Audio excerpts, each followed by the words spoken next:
back and I said, you screwed up. You put the picture of some guy way too young to have accomplished this. But here he is in the flesh. So his degree from Georgia Tech is in industrial engineering. He's a partner in Urban Realty Partners. And as he describes it, we do boutique in-town projects, meaning expensive, is what I read into that, boutique projects, in historic areas of the city, or areas of the cities that city that is being revitalized. He's kind of a slouch, and he assisted in disposing of 1 billion, that's with a B. You know how many times we've heard the word billion tonight, guys, with a B? 1 billion of Lehman Brothers real estate portfolio. We all know the story with that. So that must have been fun selling that stuff. Robert, here you go. Thanks, Steve. So we are a small development firm local to Atlanta, and we do a variety of different types of projects. And I'm here to talk about the current environment for development, the challenges that we see in development, and also opportunity zones as well. So I thought that we could talk through this in the context of some of these. Oh, can everybody hear me? Is that better? Sorry. So I've been there, joined, it was started by my partner Mark Riley in 2000, and I joined him about 15 years ago. Pre-recession, we focused on condo development and office development. And an example project is the Brookwood, which is in Brookwood Hills neighborhood of Atlanta, kind of South Buckhead, and that was a 219-unit condo project with 20,000 feet of retail, and was $145 million. And an example of an office project that we did in the past, kind of pre-recession, was Puritan Mill.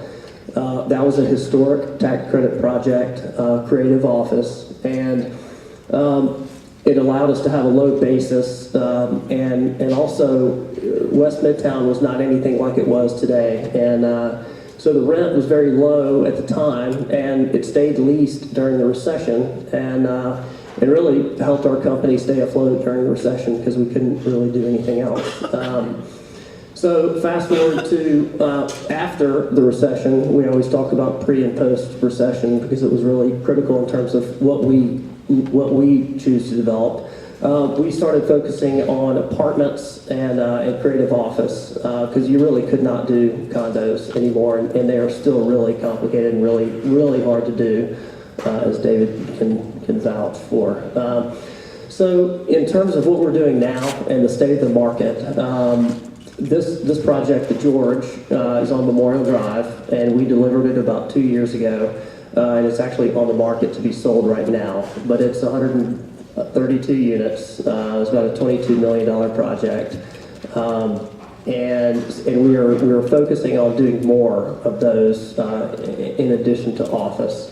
Another project that we're working on now is Glen Castle, which is a historic office renovation. It was the original city prison of Atlanta at the turn of the century, so it's just over 100 years old, and it's going to be a creative office campus, about 70,000 square feet. So these two projects represent what we're working on now, multifamily and office, and they both have their sets of challenges. And so in terms of the current environment, both of these product types have been really hot since the recession, and have had a good run up.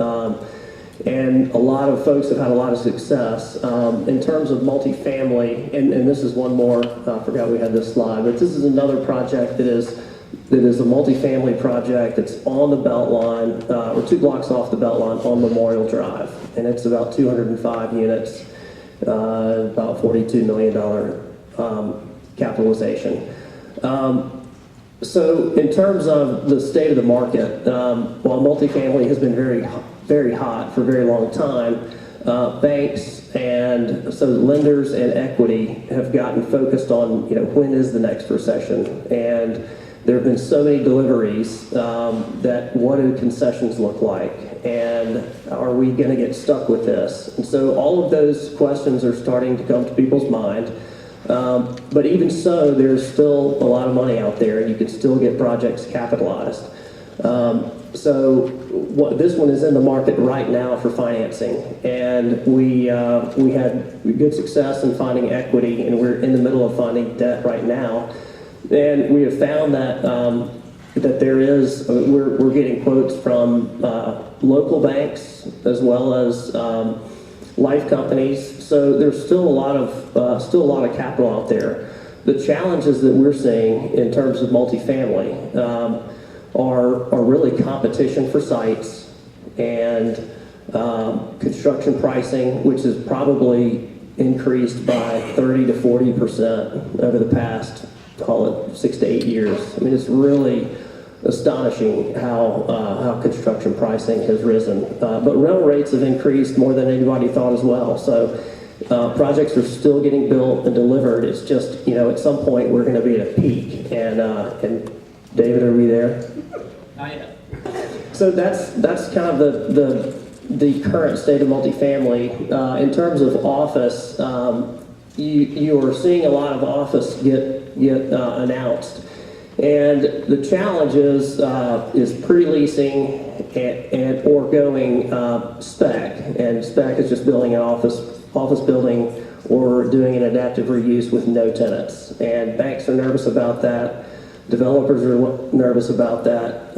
Equity is nervous about that. And so how do you, pre-leasing is challenging unless you have a large tenant, call it 25,000 feet or larger. So a lot of these smaller deals that you see are going spec, which makes everybody nervous, but tenants show up.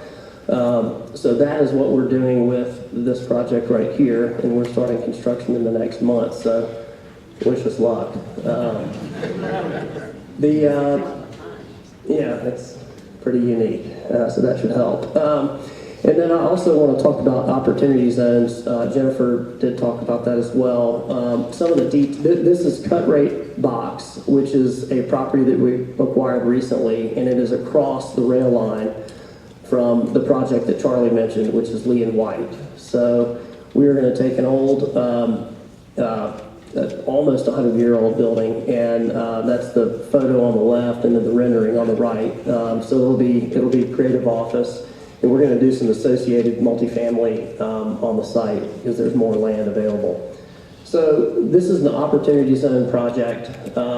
We have learned a whole lot about opportunity zones over the past 3 months, and not all the regs were, when we started looking at this, not all the regulations were out, and they kind of trickled in over time.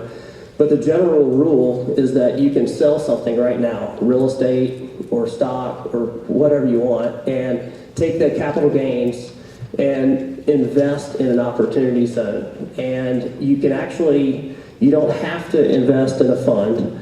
You can, in a large fund, all these groups in New York are putting together huge funds. You can actually create your own fund and invest in a single deal. So it is possible for anyone to do an opportunity zone project, whether it's a house or a small retail development or office. The challenges are that you have to double your basis, and you have to double your basis within 30 months. So if it's a piece of land and you start building on that, it's easy to double your basis quickly. Generally, depending, assuming the land price is reasonable.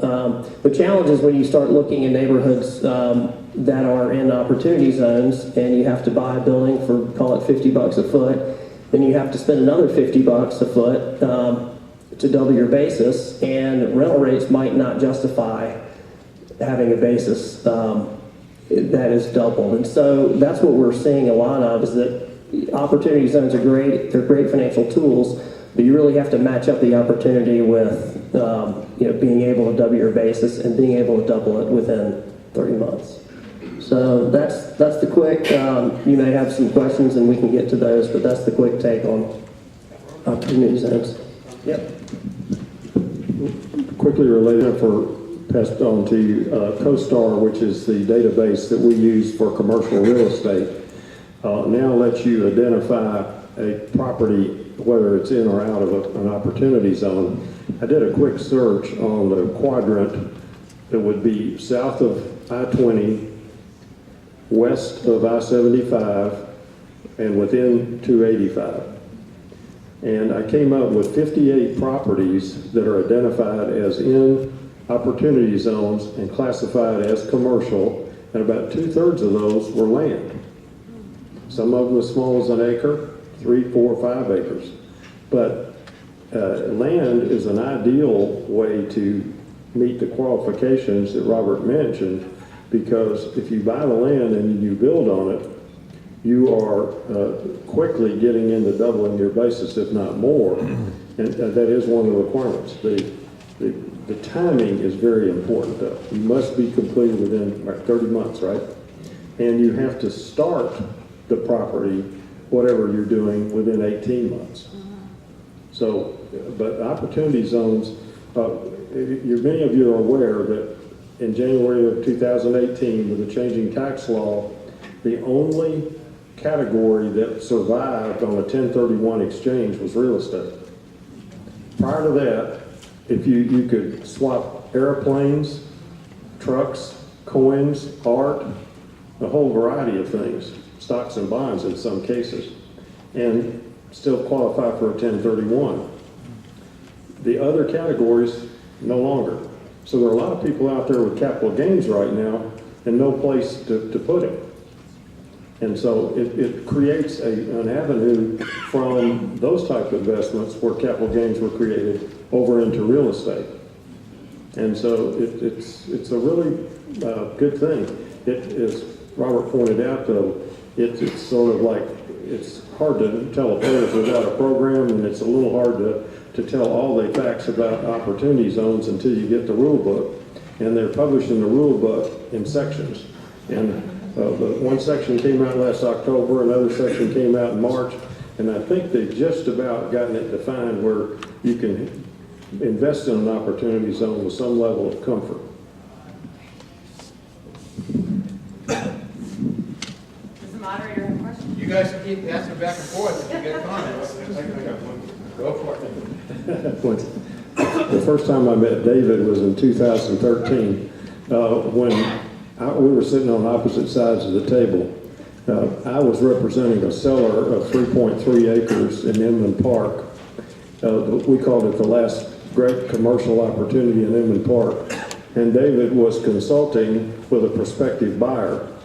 And they kept saying, but the price is too high. And David kept saying, but it's a great opportunity. Well, they took his good advice, invested in the property at what was then a record price of just under $2 million an acre.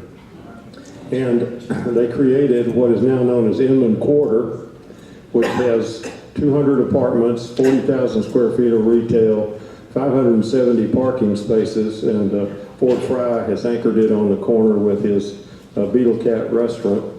And at completion of the property, they had spent $48 million and sold it for $72 million. So David gives good advice. The questions are going to include things like, these are all great projects, but we're all small investors. What do you think the hot areas of the city are? Where do you think we should invest? What can a small investor do?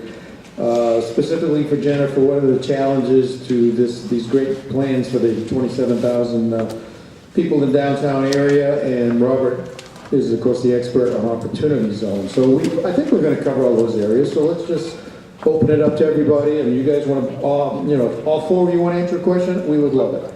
Josh first, and then. Hey, I'm Josh Stanton. I actually live right by the West End Mall, so I'm excited about the potential development happening in the Met and all that. I'm closing on a duplex at an opportunity zone in Grove Park at the end of the month, and I'm trying to, based off what you said, I've got to use capital gains money to buy it, and then if I'm buying it for like $100,000, I got to put like another $100,000 into it. Find a way to do that, and then charge rents that can justify that expense. Sort of. So there is one. We have found that you can shift some of your basis to the land, and you can use comps to figure out what the land is worth around there. So you can shift the basis out of the building, so you don't have to put the full, you don't have to double it. And you've got to really think through this and support it with comps. But that's the way to avoid absolutely doubling the basis in the building. And so like you're an accountant to set up my opportunity fund? Yes, Okay. and a lawyer. And a lawyer. There's a lawyer. And a good real estate broker. They didn't have a question. Josh's statement about, so needs a lawyer and accountant. How to set up an opportunity fund? Oh yeah, sorry, to set up an opportunity zone fund. You can do it by yourself with your own funds. You don't have to join another fund, but you do need an accountant and a lawyer to advise you and find one that has already done this. Because there have been people that have done it. It's not DIY, it's not deal makers email. Everybody hear that? It's not a deal maker's email. We do have, is Tony here? I saw Tony up. Tony has set up your own fund already, right? I have. Tony has set up a fund already, so he knows a little bit about it too. Okay, great. I read an article in Creative Loafing about 3 or 4 years ago, and they said there's a lot of vacant apartment buildings in the Atlanta area that just have massive water bills. Do you know if that problem has been resolved? Because, or has the city also thought maybe of just getting rid of the water bills so somebody could go in there, redevelop the apartments and do something there? Anyway, what I do know about that is that the water bill stays with the property.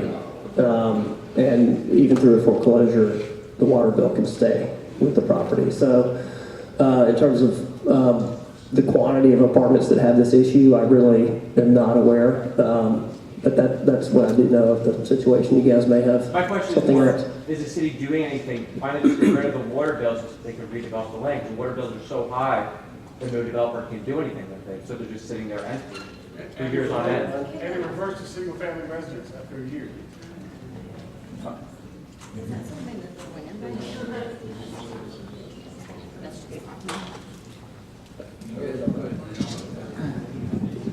I'm just going to toss my 2 cents in on this question.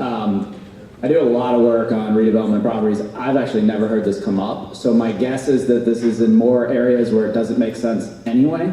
Otherwise, I would have heard about this before. There's probably greater obstacles than just the water bill, would be my guess. But if you want to get, I think, I don't know if you're engaged with a councilman or, in the system in the city of Atlanta, I think the key to it would be to link it back to the ability to rehabilitate those units at an affordable price, right? What's motivating, I think, policy now, whether it's city-owned property, other properties that are in the NREM process and just need property taxes extinguished, is the ability to do that to create more housing affordability in communities where populations are being displaced. So that would, if you can tie that to the affordability and the ability to deliver units that people can live in affordably, I think you may have something with some council members and or the mayor, but there's no guarantee.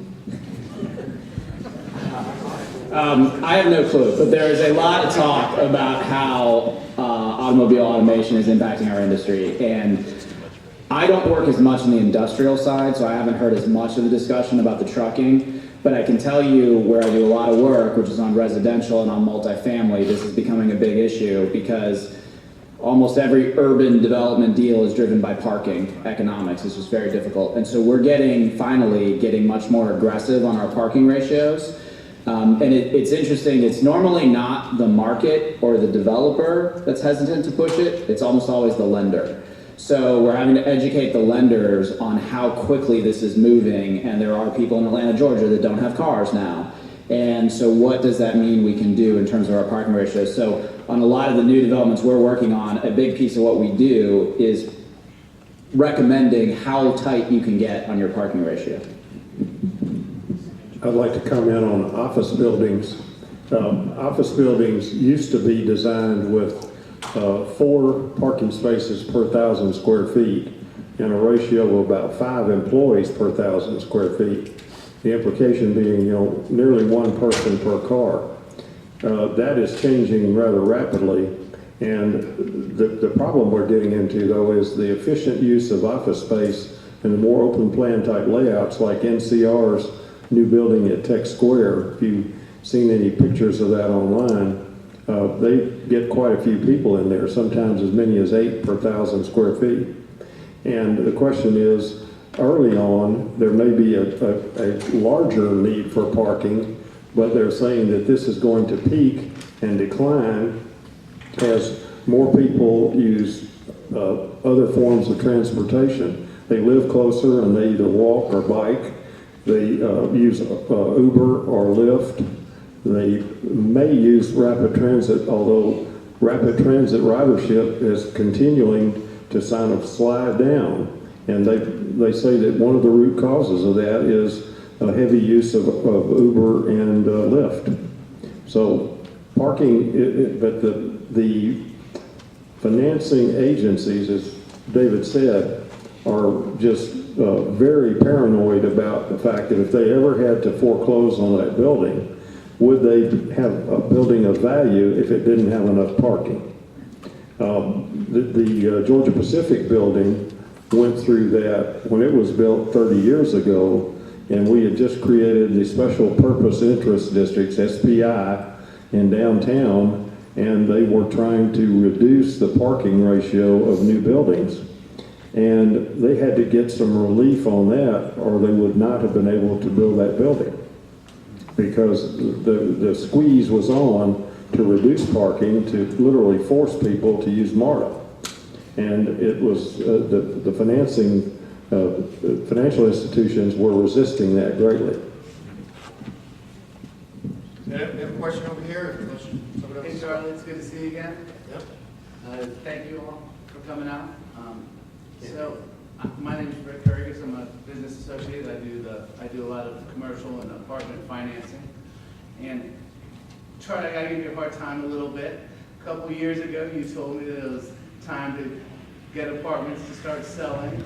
And then I hear a lot of you push back on the movement towards apartments. And, you may hint that this is your last deal or something like that. But everything I see, everything I've been seeing has been, I don't know. Yeah, you did. It's a big drop, Rick.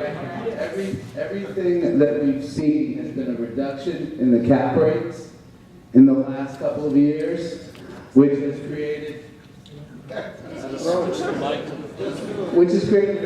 huge raise in prices and arbitrage opportunities for the people who are able to capitalize on that. Has gotten into the speculative reuse arena, which those hedge funds hadn't been in previously.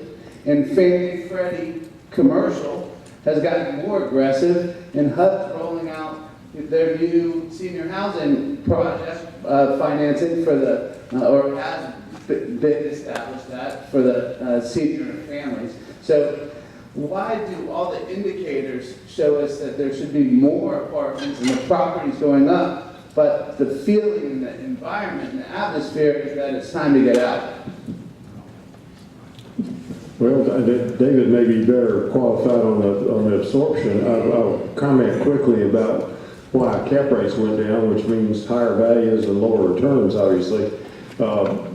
Lack of product, because with all the foreclosures, people moved back into apartments. I mean, we were at 83 to 85% occupancy, and it quickly went up to 95, 96% occupancy, and rental rates then started ratcheting up 5 to 8% a year. And people said, well, this is the best investment going. And what was an 8% cap ratcheted down to a 5% cap in anticipation that was going to continue on. Rents now are not going up at 5 to 8%. Concessions are coming back in. Absorption, and I'm going to turn to David on absorption numbers, but my impression is Midtown is still able to absorb at a reasonable rate. Buckhead is getting way overbuilt. It doesn't have the the absorption that Midtown has. I'm gonna let David finish that. I think Charlie did a good job of that. I think one of the issues is that when we're working on new development, a lot of these developments, they take 2 years, 3 years in some cases to actually come to fruition. So on our side of the industry, we're really paying close attention to those indicators. And yes, even though we're still seeing cap rate compression, the more important metrics that come before that, like rent growth, like concessions, like lease up pace, they're all starting to get softer. So we're starting to, and this is exactly what we've seen in previous cycles. So we're starting to see the early indicators of it now. The other part of it is the deal financial metrics are getting weaker and weaker and weaker. And it's primarily because of construction costs. Even though we've had this great rent growth for the past 4 or 5 year run where it's been great, and we've had this rent growth, that's been able to largely still make up for these construction increases. But now we've just gotten to a point where it's just been construction increases outpacing rent growth for too long, and the deal margins are shrinking on all these deals. I mean, the typical multifamily deal when we first started this run was like an 8% margin, and then we dropped to a 7% margin, and now we're seeing deals get done in 6%. And so everyone's feeling that, everyone's getting nervous, the lenders are really starting to put some brakes on. Now that's not everywhere, and so that's what they're trying to figure out is where are the pockets where that hasn't hit yet? And that's why you're gonna see so many of these developers that have been building, towers in downtown or in Midtown, they're all going to the suburbs now. Because you haven't seen as much supply flood out there because construction cost pressure is not as great on wood frame product as it is in concrete or steel. So for that reason, you're seeing the market drop. Because yes, you're right, the capital is still there. It's finding the deals that make sense. Would you do a multi-family development in an outskirting area? Would you do a 100 unit, would you recommend anyone do a 50 unit development in Macon or Valdosta or Augusta? I know those are considered tier 3 areas. Would you consider those being the most risky? So there's obviously a risk scale here, but I can tell you, where I was doing of my Atlanta work, or my Southeast work, where it was mostly the Atlanta, Charlotte, Raleigh, I'm doing Augusta, Greenville, easily South Carolina, wherever that is. I mean, like all these crazy places, because that's what's happening. That's where you're having to go to find deals that still make sense. And so we're seeing just a ton of work and development and shift going to these tertiary markets. One of the things that's concerning a lot of the new cities, jurisdictions, particularly in North Fulton and North DeKalb, is that apartment construction has come in at such a rapid rate that they're getting very concerned about too much. And Dunwoody started a new thing. You can't just say you can't build apartments because you'll get sued. But what they did was they modified the building code and said anything over 3 stories cannot be made out of wood. Now think about all the apartment projects you see that are 5 stories made out of wood, or they're a concrete podium with 5 levels of wood construction above it. Well, surprisingly, in the 2017 legislature, the timber industry lobby goes to the Georgia legislature and says, we don't like this. This means we're going to sell fewer board feet of lumber, and we don't want this to happen. So they passed a law that said you couldn't modify the building code and eliminate wood up above 3 stories. So we've got, and this has not been resolved yet.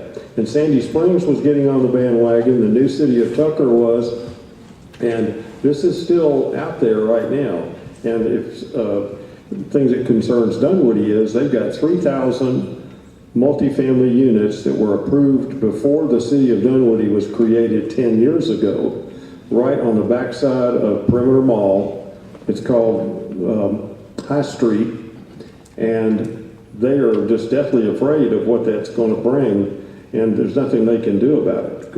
It's grandfathered in, but they could get it by doing the building code aspect of it.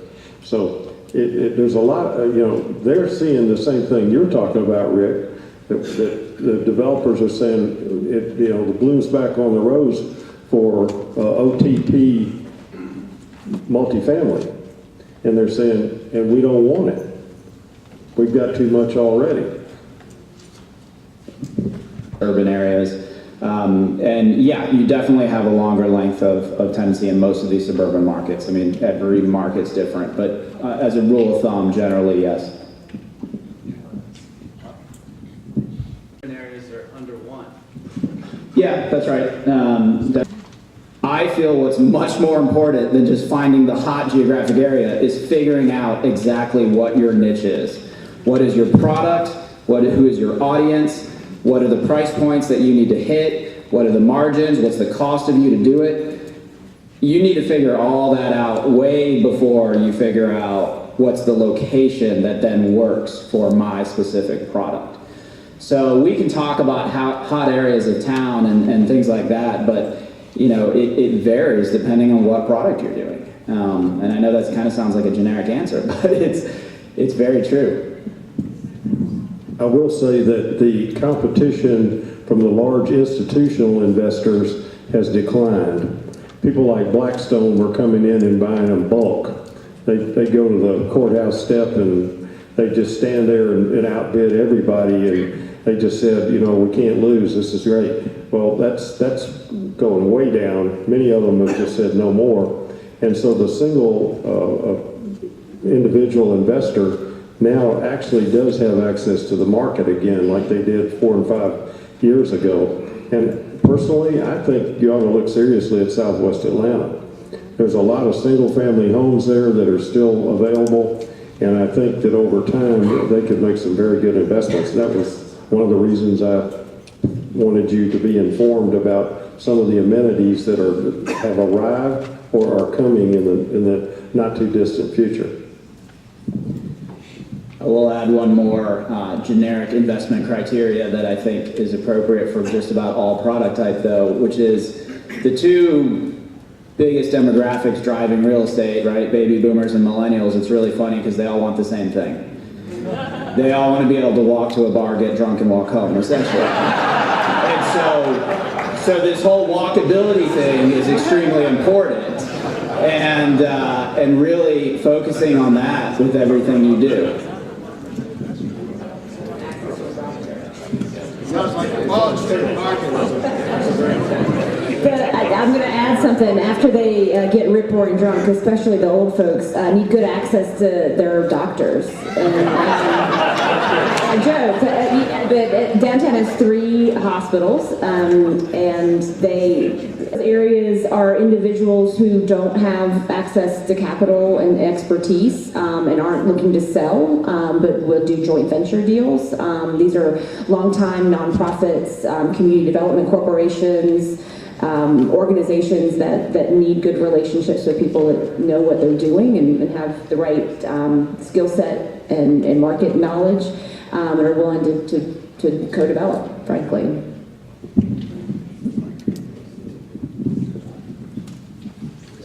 There is really a lot of conversation about the aging of population and different ways that they need to move about and have access to health care. Another one.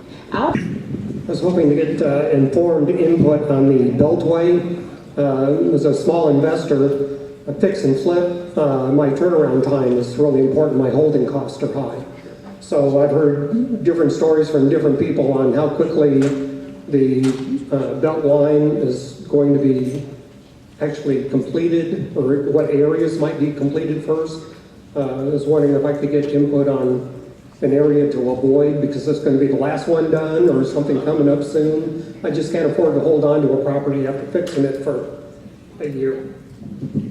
I think David can tell you, but then he has to shred you. I'm not sure. Who wants this?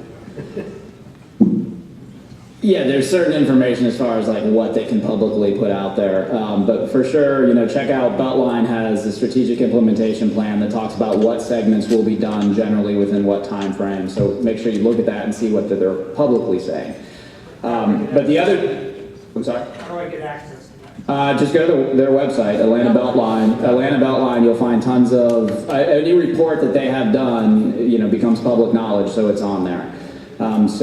Strategic implementation plan, I think is going to give you the most accurate timing, although that one's a bit dated. Is there a newer one? No, but the key, I think, is to also follow, a lot of they are still acquiring land for the Beltline, right? So it's a transaction that is publicly reported as well as they acquire the necessary right-of-way to then fund the construction of the trail. Last is going to be the northwest quadrant.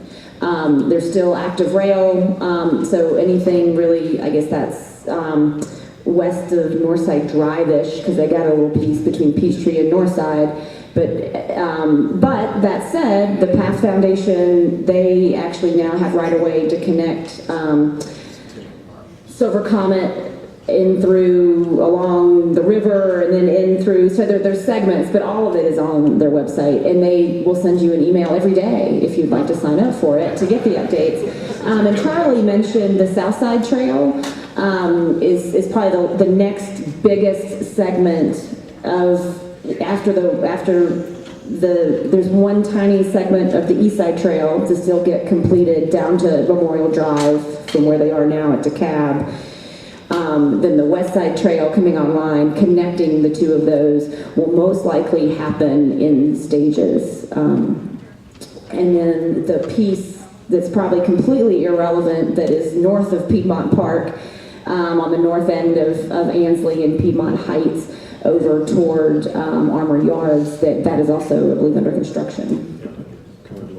As many of you may be aware, that on the south side, that was an active rail line up until just a year ago. It went all the way from where we were talking about Murphy Crossing.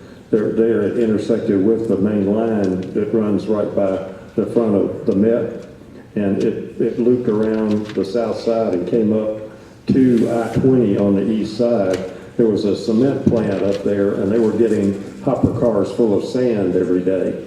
Well, that plant is shut down. That rail has now been sold to the Beltline, and so that entire loop that comes from over west of I-75, looping around and going all the way up to I-20 on the east side is now available.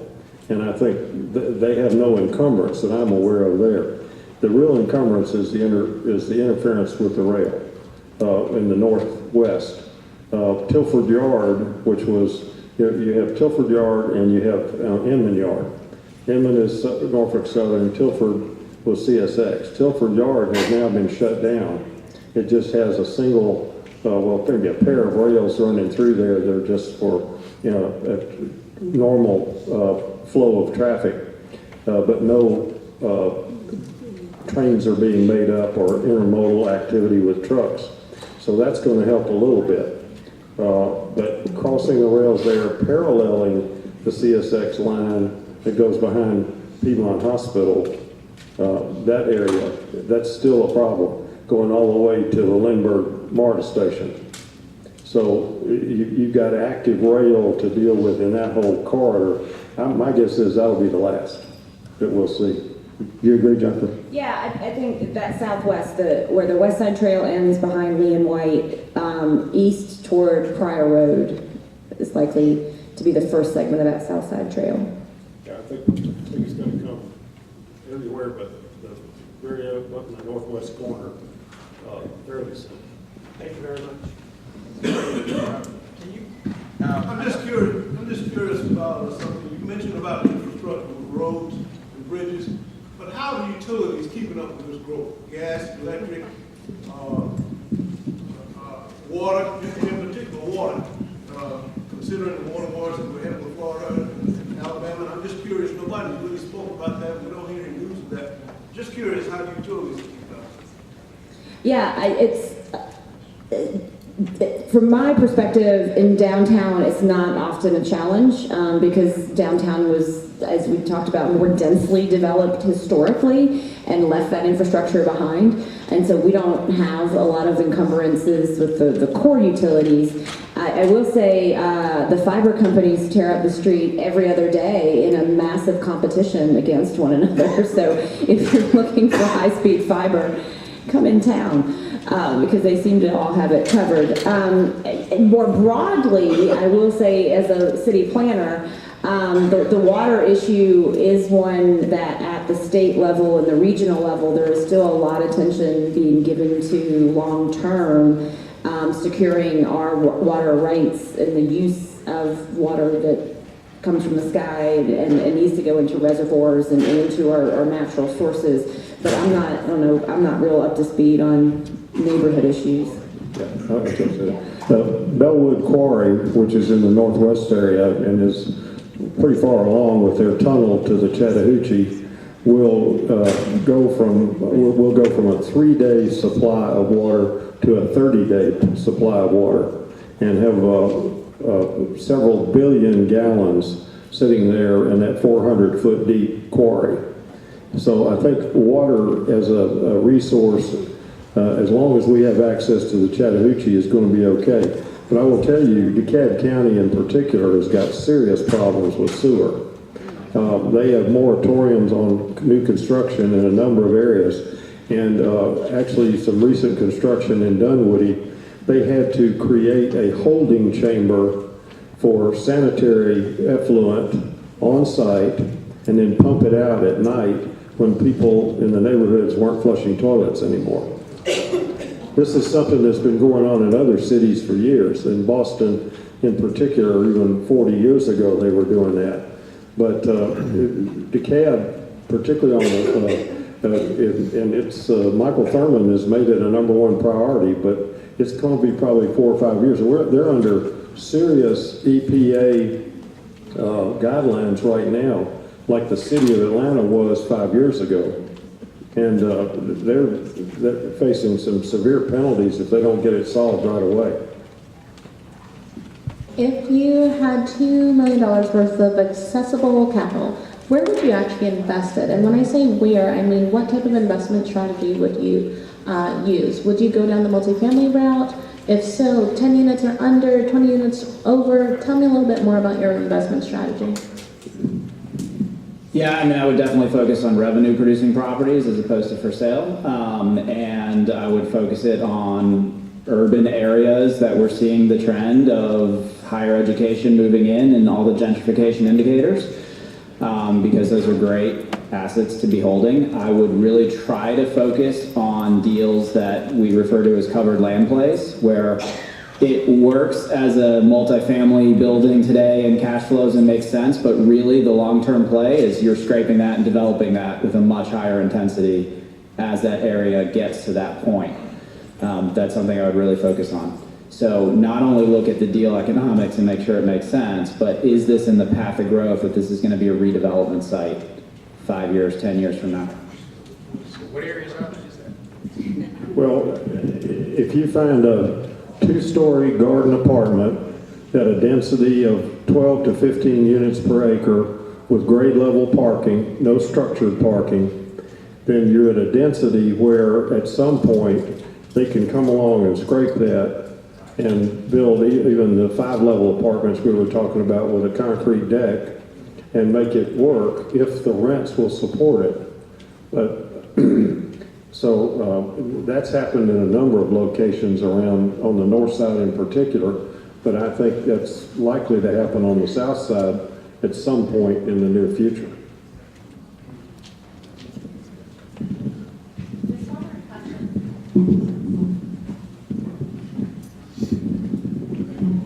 I've noticed quite a lot of abandoned or vacant former project, I would call it the projects or housing complexes that are either burnt out or just vacant, abandoned. I don't know who owns it. How do we find out who actually owns those properties? Well, you can go on the, let's say it's in Fulton County. You can go on the Fulton County website and you can find out who owns any parcel of property in the whole of Fulton County. And all you got to do is plug in the address and use their GIS property viewer, and you can click on the property. A little balloon will come up. It'll tell you who the owner is, and it'll say more details. You hit that link, and a big page of information will open up. It'll tell you if they paid their taxes on time. I mean, it's all out there. And almost every county in the metropolitan Atlanta has a system similar to that. There's one other resource. I want to know, like, who owns it? How do I acquire it? Because if I wanted to. Yeah, you gotta get to the owner that got to sell it. Just take the rest of it. You can't just take the land to get the. You have to call them and ask them. Robert looks like he wants to jump in. You want to jump in? Well, it shifted a little bit. I was going to say there's one other resource called Land Glide, and it's an app you can get on your phone, and you can find it's anywhere. It's all over the U.S., and it's Land Glide. You have to pay for it. LANDGLIDE. Land Glide. You have to pay for that, and then and now you have to pay. Fulton County Assessor used to be free, but you have to pay for that now, sadly. There's still some of it's free. What did I say? Really?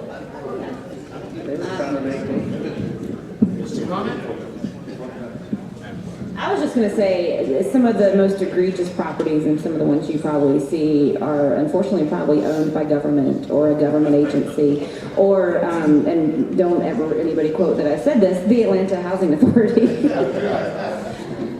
Unfortunately. They do not sell. They will seek to redevelop it at some point, but they have had a bad track record the past 10 years, so. There was an article published just within the last month that said Atlanta Housing, they've taken the authority off the name.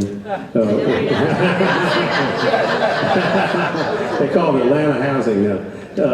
It has a plan for 6,500 new apartments that they will construct under their ownership, many of which will be in the areas where we formerly saw some of the two-story garden apartments that were got very dilapidated over time, many of which have been leveled. But there's several articles about that, and they claim that a significant percentage of those will be in the workforce housing or affordable housing category. Now, I can quote two projects done in the private sector that have benefited from investment from Atlanta. Invest Atlanta, yeah. One is done by North American Properties out on Edgewood called The Edge. It's right on the Beltline. They have, I think they claim 30% in the affordable category, but they did get a substantial subsidy from Invest Atlanta. Another one is the one that Post Properties is doing, that's close to the Civic Center, isn't it, David? When I was speaking earlier about the dilemma of new office developers, the increased need and then the decrease was one of the principal reasons that you would come to work in a car, but the car wouldn't stay with you. And it could be autonomous driver, it could be Uber, it could be Lyft, it could be any one of a number of things, but would not require you to have a parking space where you worked. Now, if people are on the road like I am a lot, because I'm a commercial real estate broker, that's not going to work. But I mean, if I had an autonomous vehicle, I could sure get a whole lot more done while I was in transit than I have to do right now. Yeah, I was just going to say, from a larger scale commercial development perspective, it's one of the main things we look at for unlocking value of sites, is sites that have large surface parking lots. You know, not only because maybe they're not up to the full density that we can support, but even just thinking over time, as that parking utilization goes down, we can re-intensify the site. But I think you could start to apply that even at a smaller scale to little 4-unit, 5-unit, 10-unit multifamily buildings if you've got, 10 parking spots there and just thinking over time, maybe that only has to be 5. If you have the zoning to allow for intensifying the site, and you could add accessory dwelling units or a townhome or 2, or just increase the potential for that site to produce revenue. Hello. Hospitality to strip malls or malls in general. What's the deal this is? I think the battery's going dead on that one. Talk loud. Yeah, my question is, in today's society, with the mixed usage for retail, hospitality, do you see that kind of replacing in a sense? I know it's like apples and oranges, malls. Everybody shopping online more so now than going to a mall. But now, a lot of people desire like mixed uses of, like you said, hospitality, on walk for work, food to work, ride bike work, walk to entertainment, food, etc. You see that trend kind of replacing brick and mortar from the mall perspective? Well, I can cite you 2 very active examples. One is Gwinnett Place Mall, where they're going to take the Sears store down and they're going to build multifamily. And the other one is North Point Mall, where they're going to do essentially the same thing and turn it into a mixed-use complex. Probably the majority of work I do across the country right now is for the mall owners, all figuring out what to do with their malls that are dying. I work for Westfield, GGP, like all the big mall owners, they're all doing this. Can they take the roof off and boom? There's a lot of examples of what you can do. I mean, there's so many different ways of doing this, but essentially, retail has shifted so dramatically where we're not, we're not going out for dry goods anymore. We're buying dry goods online. So we're only going out for food and beverage or really specialty shops, experience, entertainment. So the old mix that we had of what percentage was your anchors and what percent were your dry goods versus your F&B, it's completely changed. And so they're having to come back in and reinvent themselves. But part of that is introducing more demand generators on their site. So if they can add apartments and more people that live there, those people are more likely to just walk and shop because they can walk and get drunk and walk back, remember? So it's all tied together. And then you're seeing offices are the same now. We've seen a major shift in the office industry where these office tenants who are competing for talent, their talent wants to live and work in these lifestyle environments where they've got a coffee shop and a bar for happy hour after. And so, BlackRock is a prime example. One of the first times we've had a major, corporation come into Atlanta and choose not to be on Peachtree Street. They chose to be on the Beltline. You're starting to see that transform. Mackenzie's moving over there too. Yeah, Mackenzie. Okay, I think we... Avalon is certainly a dramatic, it's a new town center 15 miles outside the perimeter. It's got office, hotel, retail, living, townhomes, single-family homes, all in about 120 acres.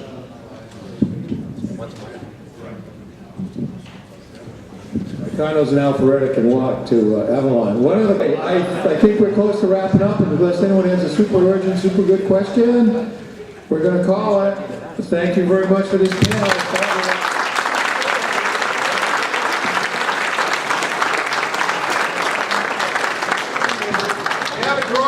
Here you go, Gary. Draw a thing for us.